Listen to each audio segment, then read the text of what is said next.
Hello friends, कैसे हैं आप। स्वागत है आपका मेरे विंटर गार्डन में। तो ठंडे ठंडे मौसम में फिर से करते हैं कुछ गार्डनिंग। तो जैसे कि आपको पता है, पूरे दिन जाकर कहीं 2 या 3 बजे के बाद धूप निकलती है, तभी मन करता है कि छत पे जाकर कुछ काम किया जाए। तो आज मैं कर रही हूँ अपने गार्डन का मेकओवर। जैसे कि आप लोग जानते हो कि विंटर में बहुत सारे हमारे प्लांट्स हो जाते हैं और कई सारे फ्लावरिंग प्लांट्स हम लगा लेते हैं और अच्छी ग्रोथ होती है, लेकिन उनको रखने के लिए स्पेस कम हो जाती है। तो आज जो प्लांट्स मेरे ज़मीन में रखे हुए थे, तो उनको मैं स्टैंड्स पर लगाऊंगी। तो ये पुराना स्टैंड मैं हटा दूंगी और कुछ क्लीनिंग भी कर दूंगी, क्योंकि काफ़ी टाइम से वहाँ पर क्लीनिंग भी नहीं हुई है। और मिट्टी और कूड़ा जो हमारा गार्डन वेस्ट होता है, उसको क्लीन अप करके मैं एक बड़ा स्टैंड रखूँगी वहाँ पर, जो कि सारे प्लांट जो ज़मीन में थे वो इस तरफ आ जाए। और इस तरफ धूप भी अच्छी आती है, तो सारे प्लांट्स को धूप मिलना बहुत ज़रूरी है। विंटर में तो सारे प्लांट्स, चाहे आपके सीजनल प्लांट हो चाहे नॉन सीजनल हो, सभी प्लांट्स को धूप की ज़रूरत पड़ती ही है। ये जैसे आप देख रहे होंगे, जाली मैंने हटाई, तो इसका भी मैं कुछ नया बनाऊंगी, वो आपको नेक्स्ट वीडियो में देखने को मिलेगा। तो ये मैंने एक लंबा जुगाड़ वाला स्टैंड लगा दिया। सारी चीज़ें मेरी ज़्यादातर जुगाड़ से ही हैं, कोई भी चीज़ वेस्ट नहीं जाती, कबाड़ा नहीं है, कुछ ना कुछ का जुगाड़ हम कर ही लेते हैं। तो उनके ऊपर मैं सारे अपने विंटर प्लांट्स, जो कि 4 इंच के पॉट में और 6 इंच के पॉट में लगे हुए हैं, उनको मैं इस स्टैंड पर रख दूँगी।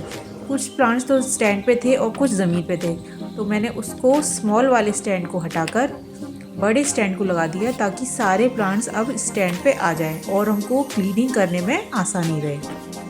तो इस तरह से मैं सारे स्मॉल पॉट्स इस पर रख दूँगी। पहले तो मेरे को आइडिया ही नहीं हो रहा था कि किस तरीके से लगाऊं, आगे पीछे या एक तरीके से।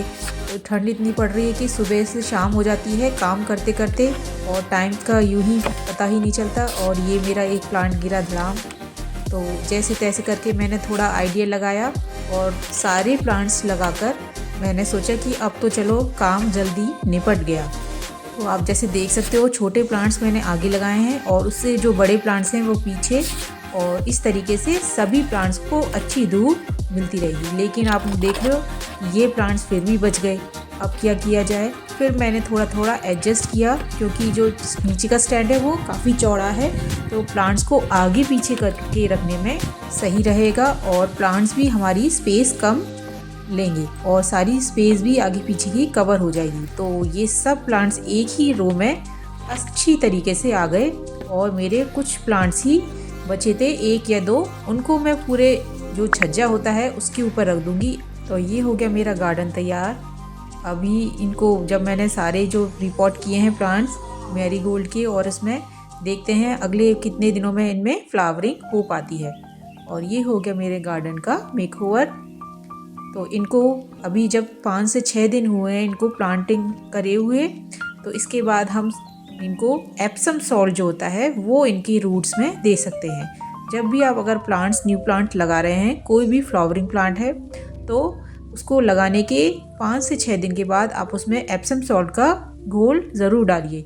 ये मैंने 1 लीटर बॉटल में आधी स्पून एप्सम सॉल्ट डाला है और सारे प्लांट्स को इस पर शावर कर दिया है। अच्छे से हम शावर कर देंगे। अभी मिट्टी गीली है, इसलिए मैं सिर्फ ऊपर से इनको शावर देंगे, जिससे कि इसमें फ्लावरिंग और रूटिंग अच्छी होती रहेगी।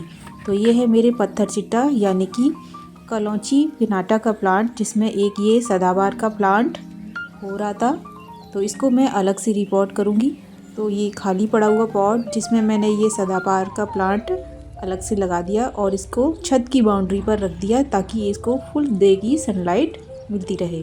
सारे प्लांट्स को मैंने ऐसे ही रख दिया है, क्योंकि नीचे रखने पर इस साइड धूप नहीं आती है, इसलिए मैंने सारे प्लांट्स को इस तरीके से रख दिया, ताकि इनको 7 से 8 घंटे की धूप रोज़ मिलती रहे। आज का मेरा गार्डन का मेकओवर आपको कैसा लगा, प्लीज़ बताइएगा ज़रूर। इसी तरह से नए आइडिया मैं लाती रहूँगी। ये हो गया मेरे एक सदाबहार का प्लांट तैयार। छोटी छोटी चीज़ें हैं जो हमें गार्डनिंग में रोज़ करते रहने चाहिए, इससे हमें खुशी मिलती रहे और हमारे प्लांट्स भी हमेशा खुश बने रहें। आज के लिए इतना ही। Happy gardening. Okay, bye bye.